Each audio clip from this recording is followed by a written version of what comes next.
ఈ రోజున మరి నిన్న జరిగినటువంటి సంఘటన దురదృష్టకరమైనటువంటి సంఘటన. దానివల్ల నిజంగా మరి 90 లక్షల క్యూసిక్ వాటర్ కిందకి ఫ్లో అవటం వలన మరి తుంగభద్ర డ్యాంలో ఉన్నటువంటి వాటర్ మొత్తాన్ని చాలా వరకు ఖాళీ చేయాల్సి ఉంటుంది. ఎందుకంటే ఆ గేట్ను రిపేర్ చేయాలి అంటే ఈ సీజన్లో రిపేర్ చేయలేరు కాబట్టి, వాటర్ లేనప్పుడు మాత్రమే రిపేర్ చేయగలుగుతారు కాబట్టి చాలా వాటర్ వృధా అయ్యే పరిస్థితి ఉంది. అదంతా శ్రీశైలానికి వస్తుంది, శ్రీశైలం నుంచి నాగార్జున సాగర్కి వస్తుంది, నాగార్జున సాగర్ నుంచి పులిచెంతలకు వస్తుంది, పులిచెంతల నుంచి సముద్రంలోకి వేసిపోద్ది. రకరకాలుగా అది వాటర్ నిల్వ ఉండాల్సిన వాటర్ అంతా కూడా వేస్ట్ అయ్యేటువంటి పరిస్థితి ఉన్నమాట వాస్తవం. దీనికి మనకి కూడా నష్టం జరిగే మాట కూడా వాస్తవం.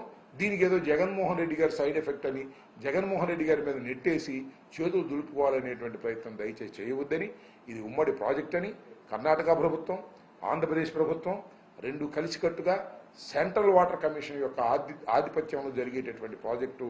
దీన్ని చర్చించి సాధ్యమైనంత తొందరగా దాన్ని పూర్తి చేసి ఆ నీటిని నిల్వ చేసుకోవటం అనేది అవసరం కాబట్టి దానికి కావాల్సిన ఏర్పాట్లు చేయటం మంచిది తప్ప జగన్మోహన్ రెడ్డి గారి మీద నెట్టేసేటువంటి కార్యక్రమం చేయడం చాలా దురదృష్టకరమని ఈ సందర్భంగా చెప్పదలుచుకున్నాను.